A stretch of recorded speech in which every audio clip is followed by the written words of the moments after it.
Ma'am சொல்லுமா. Patient பேரு சாந்திங்க ma'am. Okay. Chennai வடபழனில இருந்து கால் பண்ணிருக்காங்க மேம். சரிம்மா. வயசு 39ங்க மேம். அவங்களுக்கு மூட்டு வலி இருக்குதுங்களா மேம். ஓகேமா. 2 மூட்டுமே வலி இருக்குதுங்களா மேம். அதுல ரைட் சைடு வந்து வீக்கம் அதிகமா இருக்குதுன்னு சொல்லிருக்காங்க மேம். லெஃப்ட் சைடு வந்து வீக்கம் கம்மியா இருக்குதுங்க மேம். ஓஹோ. அவங்களால உட்காந்து எழுந்திருக்க முடியலன்னு சொன்னாங்க மேம். சரிம்மா. 2 நிமிஷம் நின்று தான் நடக்க முடியுதுன்னு சொல்லியிருக்கிறாங்க மேம். ஓஹோ. மெடிசன்ஸ் நிறைய சாப்பிட்டாலும் அதுல வலி அவங்களுக்கு ஜாஸ்தியா தான் இருக்குதுன்னு சொல்லியிருக்காங்க மேம். ஓகே. அதுல அக்குபஞ்சர்ல ட்ரீட்மெண்ட் இருக்கான்னு கேட்டு கால் பண்ணியிருக்காங்க மேம். கண்டிப்பாக சொல்லலாமா. சாந்தி அம்மா, இந்த பதிவு உங்களுக்கானது தான். இந்த மாதிரி நிறைய பேர் வந்து நிறைய பெண்கள் வந்து இந்த மூட்டு வலினால அவஸ்தைப்பட்டுட்டு இருக்கீங்க. வீக்கம் நிறையா இருக்குது. சிலருக்கு வந்து ஒரு கால் மட்டும் வீக்கம் இருக்கும், ஒரு கால் வலி மட்டும் இருந்துகிட்ருக்கு, அல்லது வலி கூட இல்லை வீக்கம் மட்டும் இருக்கிற மாதிரி ஃபீல் பண்ணிகிட்ருப்பீங்க அந்த வலி இருக்கிற காலில்.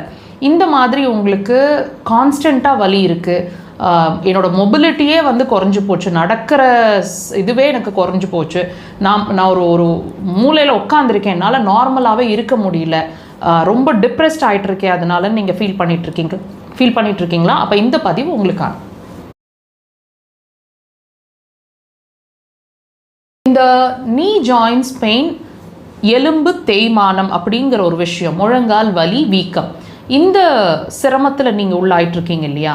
மாதக்கணக்கில் வருஷக்கணக்கில் நிறைய ட்ரீட்மெண்ட்ஸ் எடுத்தாச்சு, எதுக்குமே வந்து அது கட்டுப்பட மாட்டேங்குது, எதுக்குமே அது பலன் அடிக்க மாட்டேங்குது அப்படின்னு யோசிச்சுட்ருக்கீங்க இல்லையா? ஏன்னு உங்களுக்கு தெரியுமா? கண்டிப்பாக இந்த பதிவில் தெரிஞ்சுக்கலாங்க. நீங்கள் என்ன நினைக்கிறீங்க? அதாவது பிரச்சனை எங்கே இருக்கோ தீர்வு அங்கே தான் இருக்குன்னு தானே நினச்சிட்ருக்கீங்க. அதாவது முட்டி வலி இருக்குது, நம்ம முட்டியை ட்ரீட் பண்ணணும், அதுதானே நீங்கள் நினச்சிட்ருக்கீங்க. அதனால தாங்க நம்ம பிரச்சனை சால்வ் ஆகவே மாட்டேங்குது. ஒரு விஷயம் நீங்கள் அண்டர்ஸ்டாண்ட் பண்ணணும். என்ன அண்டர்ஸ்டாண்ட் பண்ணணும்? முட்டி வலி வருது, அந்த முட்டி வலிக்கும் உங்கள் உடம்புக்கும், அதாவது உள்ளுறுப்புக்கும் சம்மந்தமே இல்லைன்னு நீங்கள் நினைக்கிறீங்களா? அதுதாங்க தப்பு.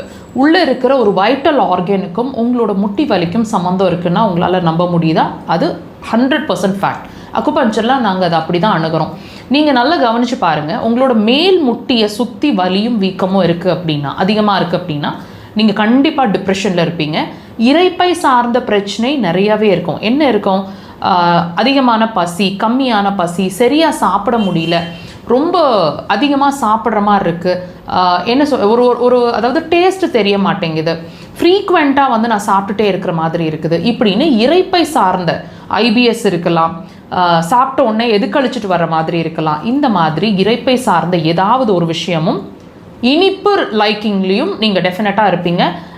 ஸோ இந்த பிரச்சனைக்கும் உங்கள் முட்டி வலிக்கும் சம்மந்தம் இருக்குன்றதை அட்லீஸ்ட் இப்போ புரிஞ்சுக்கோங்க. அக்குபஞ்சர் சிறந்த தீர்வு.